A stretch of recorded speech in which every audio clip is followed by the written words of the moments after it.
sommes en compagnie de Monsieur Michel Bousquet, qui est président de l'Union taurine biterroise. Alors, Monsieur le Président, bonjour. Bonjour, bonjour à vous. Alors, expliquez-nous un petit peu ce qu'est l'Union taurine.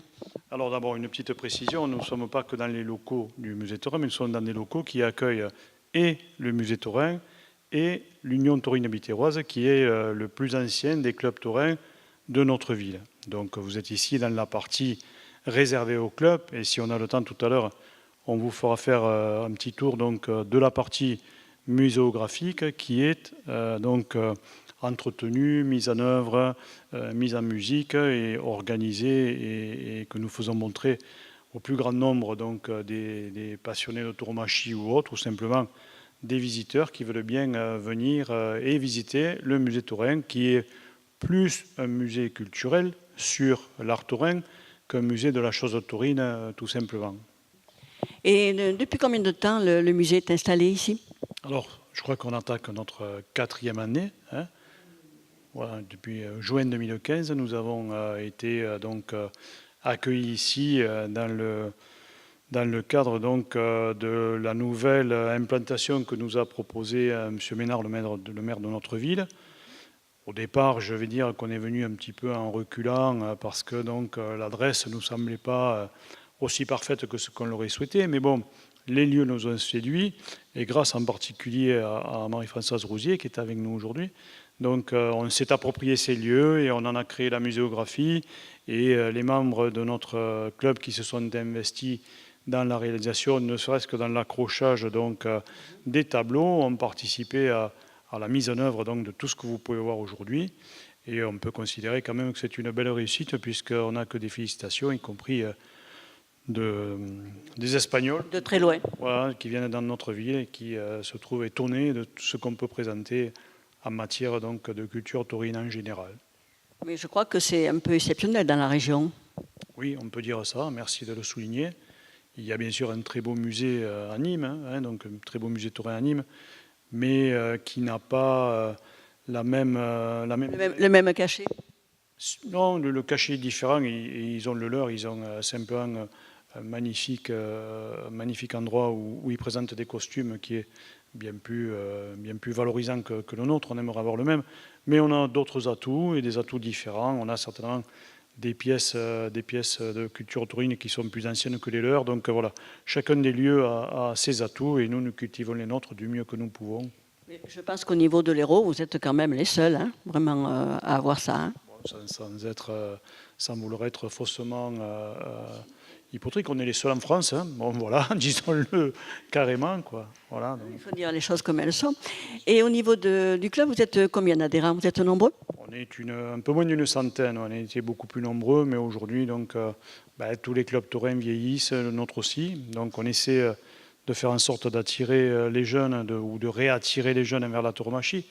Mais aujourd'hui, la jeunesse a tellement de sollicitations et des sollicitations différentes que ce n'est pas une priorité. Hein. Donc nous, on vit dans notre environnement culturel et on continue de le faire avec passion. On essaie bien sûr de trouver de nouvelles choses à proposer à cette jeunesse pour qu'elle nous rejoigne, parce qu'il faudra bien aussi qu'on nous remplace, ne serait-ce que pour conserver le patrimoine, l'important patrimoine que nous présentons.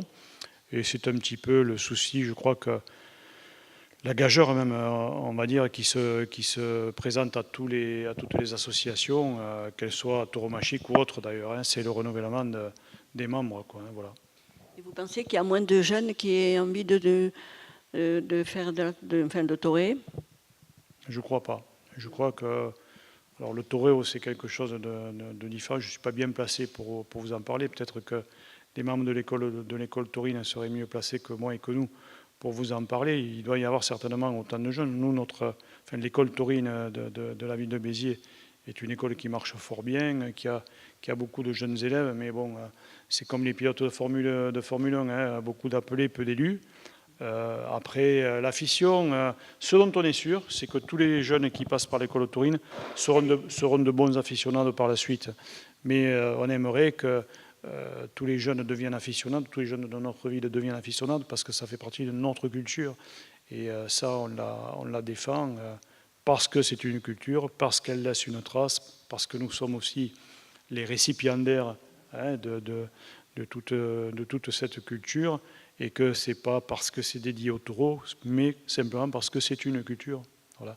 On essaie de l'ouvrir d'ailleurs à tout un tas des gens qui ne sont pas simplement ce qu'on peut appeler entre guillemets des taurins, qui vont aux arènes, mais bon, aux jeunes des lycées, on a fait visiter le musée taurin sous des angles d'approche différents de ceux de la tauromachie.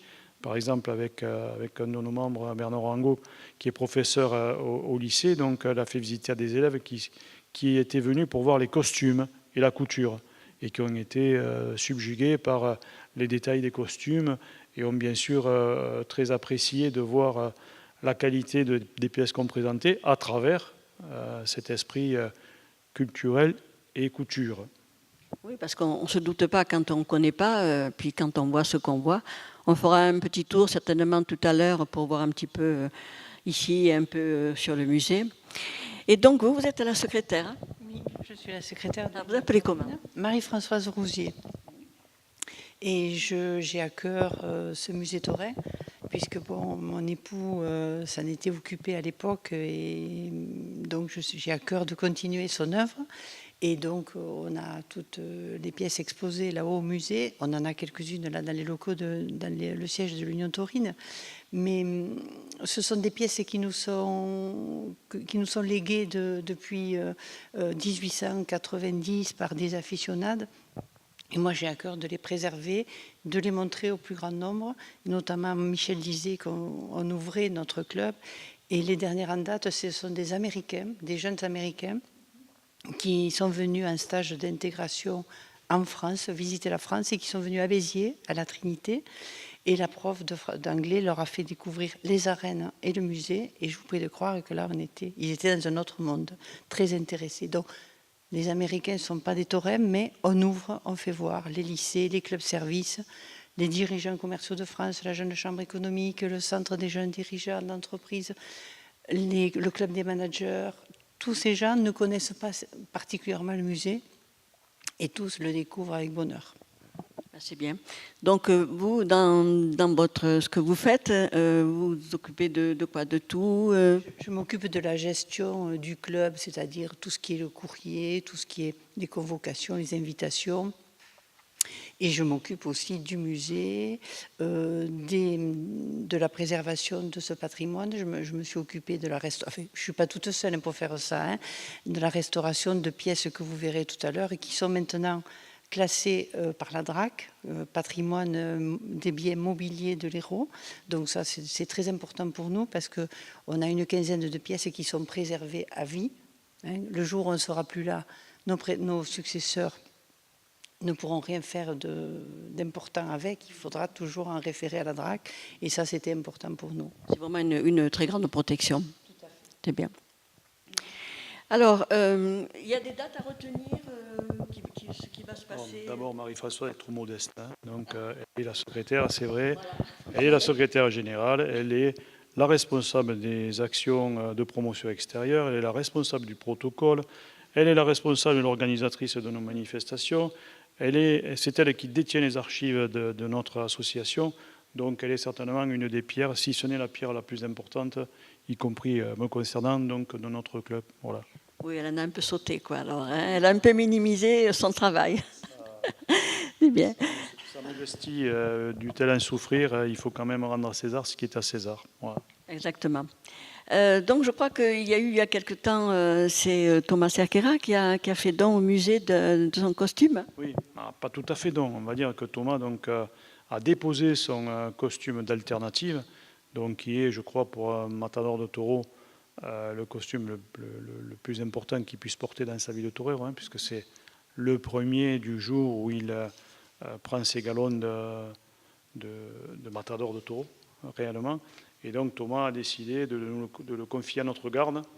Nous, tout ce qu'on espère, c'est le garder, bien sûr, pour le reste de la vie du musée taurin, mais qu'il puisse le reporter une fois au moins dans les arènes, quitte à ce qu'il en change après et qu'il continue de pouvoir taurer, ça serait vraiment parfait. En tout cas, on le remercie.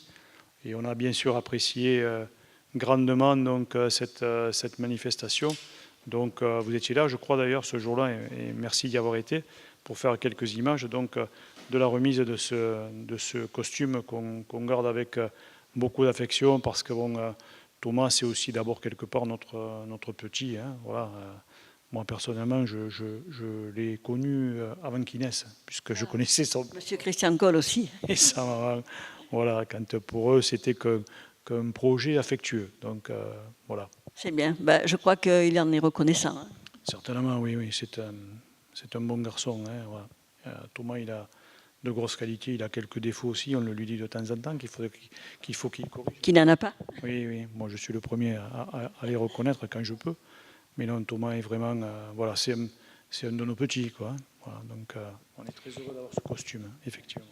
Et donc, dans l'Union taurine, alors, vous ne participez pas à de la tauromachie. Qu'est-ce que vous faites alors dans cette association? Si, bien sûr. D'abord, en tant que club taurin, notre première activité, c'est quand même donc, la tauromachie en général. Donc, bien sûr, alors on projette des corridas, on va en voir en réalité, on organise des voyages au camp. D'ailleurs, le 27 mai, cette année, donc, on va à l'élevage de couturiers faire une tiente avec Thomas et Gaëtan Ortiz, donc, qui vont s'entraîner en toréant de vaches, donc, qui leur sont offertes dans le cadre de cette sortie. Après, on réalise des conférences sur des sujets taurins, mais j'allais dire plus largement que sur des sujets simplement taurins. Au mois de septembre, un de nos sociétaires va faire une conférence sur l'art taurin en général, qu'on retrouve donc dans toutes ces manifestations picturales, littéraires, cinématographiques. Donc voilà, et c'est l'ensemble des activités de notre club tournent autour de la tauromachie. Et nous, notre pierre d'angle, c'est donc la promotion du musée. Okay. Donc il y a tous les aficionados qui viennent en général quand il se passe des choses ou des fêtes. Vous me disiez tout à l'heure que quand il y avait en Espagne, quand il y avait des corridas, vous faisiez des retransmissions ici? Nous prenons toutes les corridas qui sont diffusées sur Canal Plus Espagnol, nous les prenons ici, et donc les aficionados viennent voir les corridas. La prochaine, c'est Séville. Pas toutes les corridas de Séville, mais on envoie un calendrier aux adhérents pour leur dire que le club est ouvert et qu'ils peuvent voir les corridas. C'est intéressant ça, vous devez avoir du monde d'ailleurs. Complètement, oui. Je suppose d'ailleurs qu'il faut s'inscrire. Non, pas du tout, non, parce que les locaux sont grands et puis bon, il y a un apéritif, c'est toujours sympathique. Et comme je disais aussi, quand il y a Sébastien Castella-Quitoré, là, l'enfant du pays, donc on essaye d'organiser un petit repas pour souder tout le monde et regarder ensemble Sébastien. C'est bien. Alors, je crois que le musée taurin en ce moment, il est fermé. Quand est-ce qu'il reprend? Oui, alors, j'allais dire, comme tous les musées de la ville qui sont fermés l'hiver, le musée taurin subit le même sort. Donc, néanmoins, cette année, nous allons être le seul des musées de la ville qui va être ouvert pendant l'été. Donc, l'ouverture, c'est le 15 juin jusqu'aux journées. Voilà. Jusqu'aux Journées du patrimoine au 15 septembre. On ferme pour les Journées du patrimoine, donc, pendant lesquelles on fait avec l'école taurine de Béziers une présentation de nos taureaux de salon dans les jardins de notre club. Et on essaie d'organiser aussi autour de ces journées des moments conviviaux qui nous permettent donc de faire vivre et le club et de présenter le musée. Donc on va être ouvert au minimum du 15 juillet au 15 septembre et jusqu'aux Journées du patrimoine. Et on va être le seul des musées de Béziers ouverts cette année, puisque toutes les manifestations des autres musées auront lieu hors les murs, eu égard donc à la réflexion qui est menée par la municipalité sur le reconditionnement de tous les musées biterrois dans lesquels on nous réservera, on espère en tout cas, une petite place pour présenter certaines de nos œuvres et faire venir les gens dans ce lieu où on espère rester encore longtemps. Bah, écoutez, je vous le souhaite parce que c'est tellement un endroit magnifique. C'est bien que ça continue très très longtemps. Nous sommes ouverts, le musée sera ouvert toute la semaine de la feria. Ah oui, d'accord. Ah, d'accord. Toute la journée. Et nous participons justement, comme disait Michel, par rapport à la fermeture des musées. Cette année, nous allons participer à l'opération L'Art des boîtes, qui aura lieu fin juin sur les allées Paul Riquet dans des containers. Voilà. Donc nous serons jumelés avec les musées de Béziers où nous présenterons quelques pièces du musée taurin pour montrer aux gens qu'il existe un musée taurin. Nous participons aussi le 18 mai à la nuit des musées. Donc là, le musée est ouvert de 18h à 24h. Et là, nous sommes des membres de l'Union taurine à faire visiter le musée par des visites guidées et commentées. Je pense qu'il y a souvent du monde. Il y a énormément de monde. Surtout que cette année, nous sommes bien inscrits dans le programme de la nuit des musées. Donc, je pense que cette année, il y aura encore plus de monde. Bon courage alors. Oh, merci. Alors, Monsieur Bousquet, qu'est-ce que vous pourriez nous dire qui serait intéressant pour les gens qui nous écoutent par rapport à ce que vous faites Donc là, on a brossé l'activité du club, qui est une activité de club aficionado traditionnel avec quelques-unes de nos particularités. Quoi vous dire sur le musée? Que vous pourriez voir bien sûr des choses anciennes, puisque c'est un musée.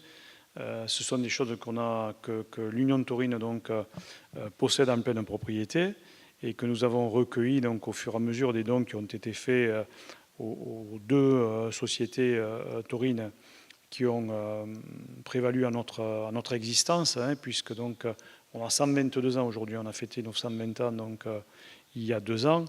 À ce titre, donc, il y a un livre qui est sorti donc, sur les arènes de Béziers qui s'appelle 120 ans de passion taurine, dans lequel donc, sont relatées en partie donc, l'existence de l'Union taurine bitéroise, qui paradoxalement est née au moment où les gens en France ne s'entendaient plus, ou soi-disant ne s'entendaient plus, après mai 68.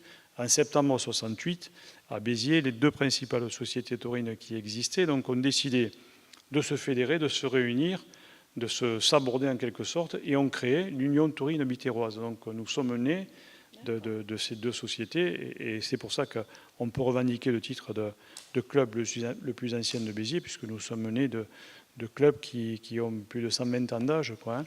Et les pièces que l'on présente ici donc, ont été recueillies au fur et à mesure de l'histoire de nos clubs, donc à travers les dons qui ont été faits par différents aficionados de différents toreros.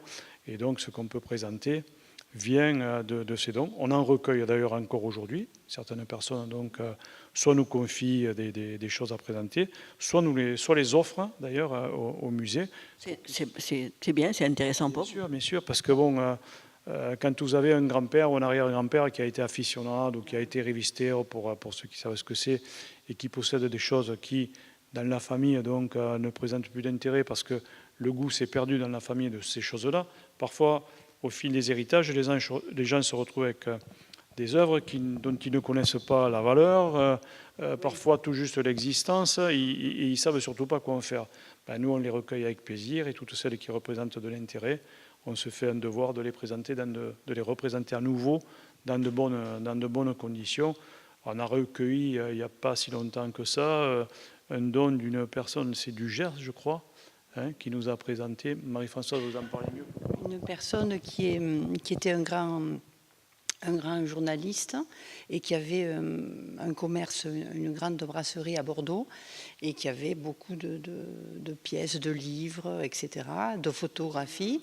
Et donc l'héritier, qui est aficionado mais sans plus, qui habite Paris, nous a fait 2 envois de photos, de livres, notamment un livre d'or qui est somptueux, pour qu'il soit mis en évidence. Ça, c'est appréciable. Voilà, au musée. Voilà, surtout que c'était un grand aficionado. C'est bien.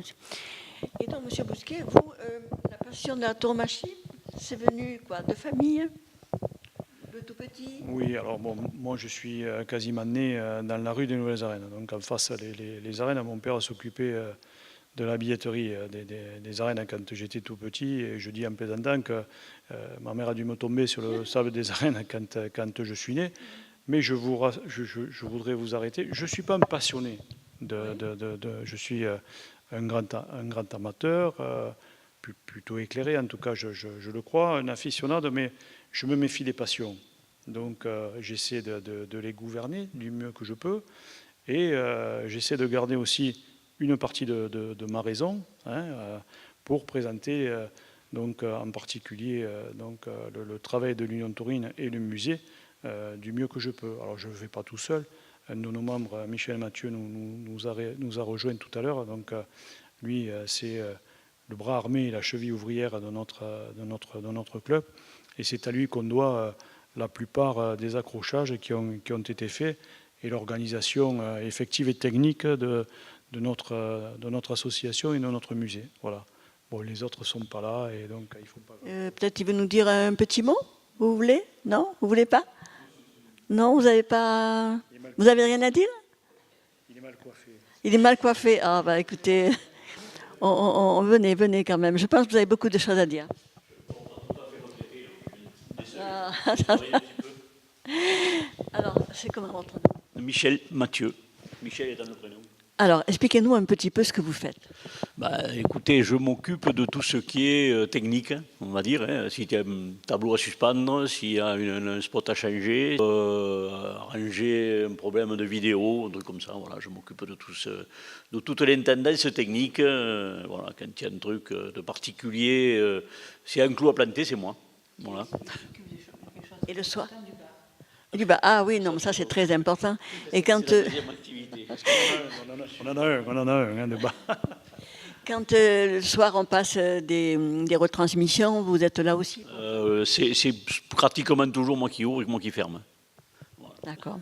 Alors qu'est-ce que vous pouvez nous dire de plus?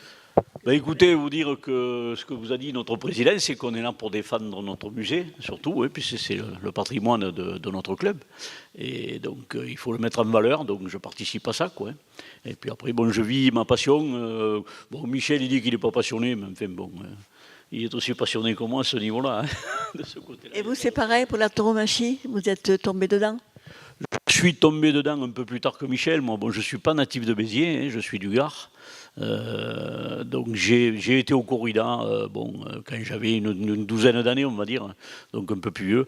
Et puis petit à petit, entre Nîmes et Arles, ensuite je suis venu à Béziers, donc la transition était faite, et puis voilà, j'ai continué. Et vous avez continué. C'est ma passion. Ben, c'est bien, écoutez, merci beaucoup. Alors, Monsieur Bousquet, qu'est-ce qu'on peut rajouter? Lui aussi est trop modeste. Hein. Il ne fait pas que planter des clous, il trouve des solutions techniques chaque fois qu'on a un problème. Et des problèmes, on en a souvent parce que nous sommes dans des locaux anciens et il faut aussi faire marcher son cerveau pour, de temps en temps, tourner une porte, démonter quelque chose, le remonter. Alors, ce n'est pas que planter un clou parce que ça, même moi qui suis maladroit, je sais le faire.